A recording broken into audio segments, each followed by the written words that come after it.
میرا میرے دو سوال ہیں آپ سر. سے یہ پوچھنا چاہتا ہوں. میرا سوال یہ ہے کہ اب وقت ہے پوچھیں گا آپ کے سوال اور ہمارے جواب. خواجہ برادران کی ضمانت ہو گئی ہے 16 مہینے کے بعد، اور سپریم کورٹ کے جو انہوں نے سپریم کورٹ نے جو کیا نام ہے ان کی جو بیان تھا ان کے مطابق یہ بہت ہی ناانصافی ہوئی ہے خواجہ برادران کے ساتھ. تو میں پوچھنا چاہتا ہوں کیا نیب کا اکاؤنٹیبل بھی ہے کسی کے آگے کہ نہیں؟ کیونکہ دیکھیں 16 مہینے ان کے ایک بندے کے ضائع ہوئے، اس کو آپ نے اس کی فیملی کو یعنی ٹارچر میں رہی، وہ خود ٹارچر میں رہے ذہنی طور پہ بھی اور ہر طرح لحاظ سے، تو آخر نکلا کچھ بھی نہیں. تو کیا یہ دنیا کے مہذب ملکوں میں یہ چیزیں ہوتی ہیں کہ نہیں ہوتی ہیں؟ اگر ایسی چیز ہوتی ہے تو وہ اکاؤنٹیبل بھی ہوتے ہیں. تو اس میں یہ ہے کہ اگر آپ نیب کو بلا کے پوچھے گا کہ انہوں نے یہ کیے کس حیثیت سے کیا، یا ان کے جب ان کے پاس اختیارات کا بے دریغ استعمال کرتے ہیں تو ان کا کوئی اکاؤنٹیبلٹی ہے ان کی کہ نہیں؟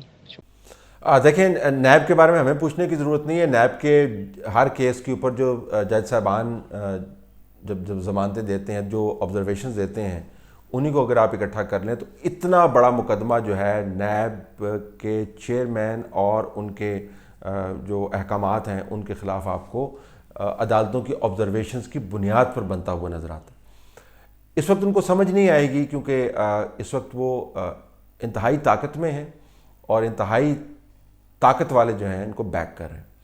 جو پوری سینکشن اویلیبل ہو حکومت کی، جب وزیر اعظم خود کہتا ہو کہ میں نے تمہیں چھوڑنا نہیں ہے، تو اس کے بعد تو پھر ریاست کے تمام وسائل، حکومت کے تمام وسائل ظاہر ہیں ان کے ڈسپوزل پر ہوں گے. تو جو پوچھنے والے ہی نہیں ہیں تو پھر ان کا احتساب کس نے کرنا، اکاؤنٹیبلٹی کس نے کرنی؟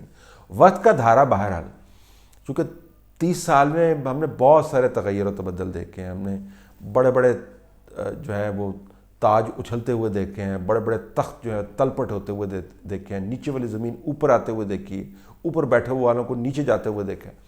اور صرف پاکستان میں، دنیا بھر کے اندر ایسا ہی ہوتا ہے. پاکستان میں ذرا زیادہ ہوتا ہے. لیکن ایک چیز مسلسل ہم نے دیکھی ہے کہ جب آپ طاقت میں ہوتے ہیں تو آپ کو نظر ہی نہیں آ رہا ہوتا کہ آپ کے ساتھ ہونے کیا والا ہے اور کیا ہو سکتا ہے. اور تاریخ اس بات کی بھی گواہی دیتی ہے کہ جو آپ نے دوسروں کے ساتھ کیا ہے وہ گھوم کے آپ کی طرف یقیناً آیا ہے. ذلت کا معاملہ ہو یا تکلیف کا معاملہ ہو، وہ سب کچھ آپ کو سہنی پڑتی ہے. غرور، بناوٹ، کنسیٹ اور ایبیوز آف پاور، یہ بڑی خطرناک چیزیں ہیں. اور اس سے آپ کو آشنائی تبھی ہوتی ہے جب آپ طاقت سے باہر آتے ہیں. تو جو 16 مہینے ان کے ضائع ہوئے، اس کے علاوہ بہت سارے ایسے لوگ ہیں جن کی زندگیاں تباہ ہو گئی ہیں. اب مجھے پتہ ہے خواجہ برادران کے بچے ان کے باہر پڑھ رہے تھے، میرے خیال میں ایک بچہ ان کا باہر پڑھ رہا تھا، فیس نہیں دے پائے، اس کی یونیورسٹی کی ایجوکیشن ختم ہو گئی، واپس ان کو آنا پڑا. تو صرف زندگیاں اپنی تباہ نہیں ہوتی، اگلی نسل بھی اس سے تباہ ہوتی ہے. 16 مہینے 2 سال آپ نے لوگوں کو اندر رکھا ہے کسی قانون قاعدے کے بغیر، نکلا کچھ بھی نہیں. تو یہ سبق سکھانا تھا. یاد ہے آپ کو خواجہ سعد رفیق نے کہا تھا کہ لوہے کے چنے ہیں، تو وہ لوہے کے چنے والا بیان مجھے لگتا ہے نا ان کے گلے میں پڑ گیا. تو اگر یہ اس نظام کی صفت ہے کہ ہر بیان کے، اس قسم کے بیان کے اوپر 16 مہینے لوگوں کو کال کوٹڑی میں رکھا جائے تو پھر اللہ ہی حافظ ہے. تو پھر جب دوسروں کا زور چلے گا تو وہ بھی کال کوٹڑی میں رکھیں گے، اور اس طرح یہ اسٹوری چلتی رہے گی. سر میرا نام عبدالغنی اور میں رحیم یار خان سے آپ سے کوسچن کر رہا ہوں. میرا کوسچن یہ ہے کہ ساؤتھ پنجاب صوبے کی بات ہو رہی ہے اور اس کی کیپٹل کے اوپر کافی بحث ہے. کچھ لوگ کہہ رہے ہیں کہ بہاولپور کو ہونا چاہیے، کچھ لوگ کہہ رہے ہیں ملتان کو ہونا چاہیے. اگر ہم ہسٹری میں دیکھیں تو ظاہر ہے بہاولپور ایک علیحدہ ریاست تھی، اس لحاظ سے یہ اپنی شناخت رکھتی ہے. تو آپ کا کیا خیال ہے کہ بہاولپور کو ہونا چاہیے کیپٹل یا ملتان کو ہونا چاہیے؟ اور دوسری بات یہ ہے کہ ہم بہت سنتے ہیں کہ نواب جو صادق تھے بہاولپور کے پرنس یا ہیڈ تھے جو اس وقت، انہوں نے پاکستان کی بہت زیادہ مدد کی تھی پارٹیشن کے وقت. تو اس کے بارے میں آپ کی کیا انفارمیشن ہے؟ کیا انہوں نے واقعی ایک کنسیڈریبل ہیلپ کی تھی پاکستان کی، یا تھوڑا سا ایگزیجریٹ کیا جاتا ہے اس بارے میں؟ دیکھیں، میں یہ کرنٹ افیئرس کے پروگرام کو تاریخی پاکستان کی تاریخ کے پروگرام میں نہیں کنورٹ کرنا چاہتا.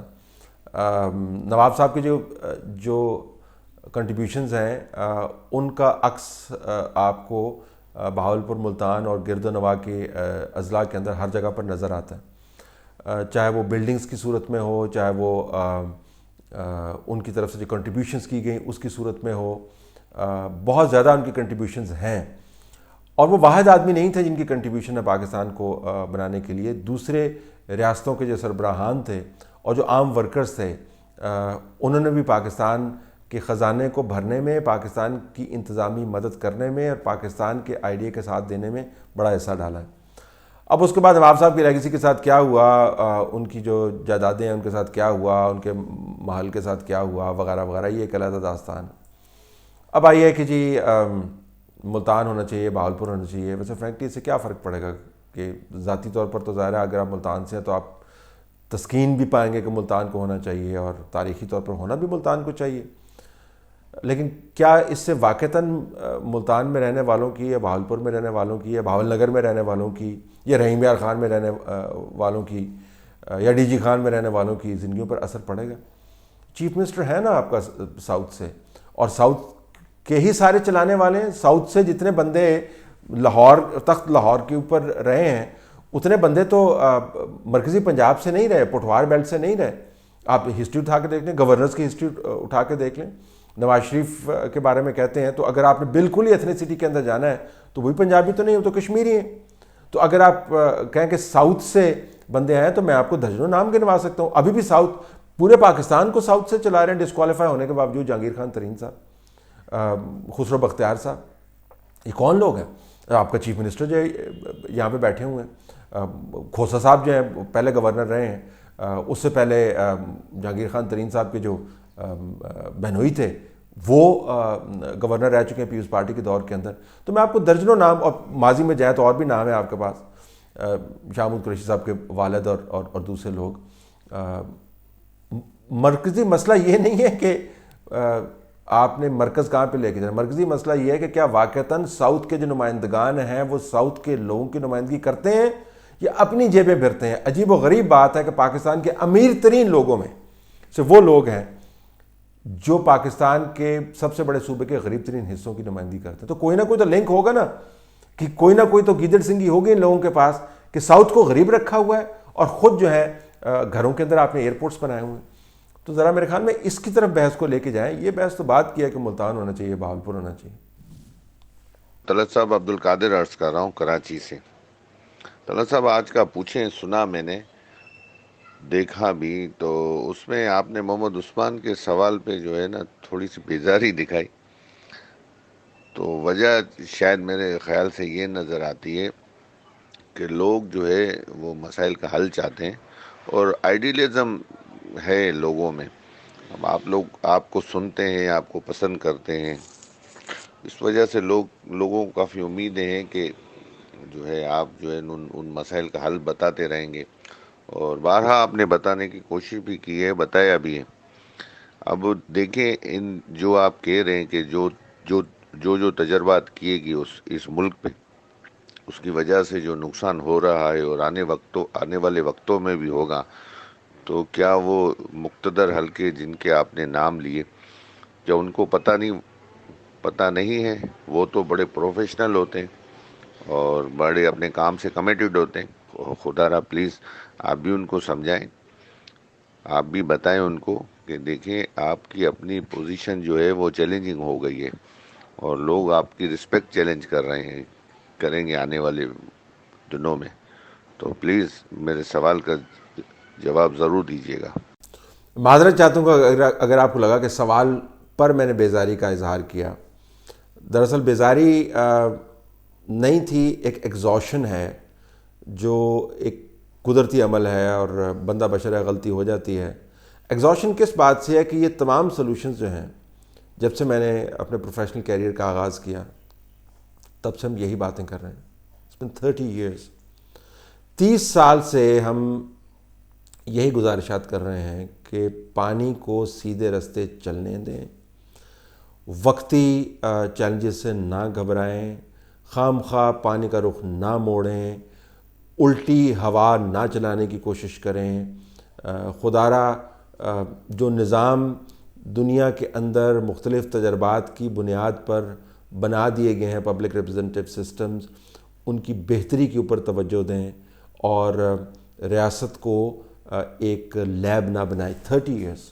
میں آپ کو پرانے اپنے جو میں نے پہلے آرٹیکل لکھے ہیں نا دا نیوز کے اندر، آئی تھنک 91 کے اندر جو آرٹیکل، اگر میں وہ آپ کو دکھا دوں تو 91 سے اگر آپ شروع کریں تو 2020 تو بیچ میں آ ہی گیا. اگر وہ میں آپ کو دکھانے شروع کر دوں نا، یا مسلم کے دنوں میں، اب تو خیر پتہ نہیں وہ میرے پاس کٹنگز ہوں گی یا نہیں ہوں گی، جو رپورٹس ہم نے کی تھیں وہ وہی ہوں گے جو اس وقت میں اسٹیج پہ باتیں کر رہا ہوں. یو کین اونلی امیجن کہ اس کے باوجود جب پھر حل کی تلاش کی جاتی ہے تو حیرانی ہوتی ہے کہ 30 سال میں نے اور ہم سے کہیں زیادہ باصلاحیت لوگوں نے کہیں زیادہ طویل عرصے پر، آئی اے رحمان صاحب ہیں انہوں نے، یا دوسرے لوگ جو ہیں، طویل عرصے کی جدوجہد پر پھر جو ہم نے باتیں کی کہ ظاہر ہے کسی کو سمجھ نہیں آتی ہوں گی، تو پھر یہ بھی ایک اپریہنشن ڈیولپ ہوتی ہے کہ پھر مستقبل میں بھی سمجھ نہیں آئیں گی نا. اگر 50 سال سے ہمارے بزرگوں کی باتیں سمجھ نہیں آئیں، 30 سال سے ہماری باتیں سمجھ نہیں آئیں، تو آگے بھی جب ہم باتیں دہرائیں گے تو سمجھ نہیں آئیں گی. اس ملک کے اندر ایک اسٹرکچرل فلا ہے، ایک ڈھانچے کی خرابی ہے جو جنم لے چکی ہے، اور ڈھانچے کی خرابی جو ہے اس کا آغاز ذہن سے ہوتا ہے. ذہن کے اندر یہ بیٹھ گیا ہے کہ ہم نے اس ملک کو تجرباتی طور پر ایک لیب کے اندر ٹیسٹ کرتے رہنا، تجربے کرتے رہنا ہم نے اس کو پر. لیب جو ہے ہمارے آئیڈیاز کی لیب ہے، کبھی ہم نے ادھر سے واردات کرنی، ادھر سے واردات کرنی، صحیح کام ہم نے نہیں کرنا. سب کو پتہ ہے حقائق، لیکن حقائق تو آپ تبھی جانیں گے نا جب آپ حقائق کو دیکھ رہے ہوں گے. اگر آپ مجھے بتا رہے ہیں کہ جی طلعت صاحب آپ کے سامنے جو ہے وہ دن ہے، تو میں نے اگر منہ اپنا جو ہے وہ پشت جو ہے میں نے سورج کی طرف کی ہوئی ہے اور دیکھ رہا ہوں میں اندھیرے کے اندر، تو میں کہوں گا جی نہیں دن نہیں ہے، اندھیرا ہے، آپ مجھے گمراہ کر رہے ہیں. تو نظر جب لوگ حقائق سے ہٹا لیتے ہیں تو پھر وہی ہوتا پاکستان جیسے ممالک میں جیسا ہو رہا ہے. تو یہ ایگزاشن ہے. سوال سے کوئی بیزاری نہیں ہے، سوال تو ظاہر ہے وہ بڑا ریلیونٹ ہے، اس کے علاوہ سوال اور کیا ہوگا. لیکن بیزاری میرے خیال میں یا آوازاری یا ایگزاشن جو ہے، تھکن جو ہے، وہ اس بات سے ہے کہ کیوں بنیادی چیزیں ہیں جو سمجھ نہیں آتی.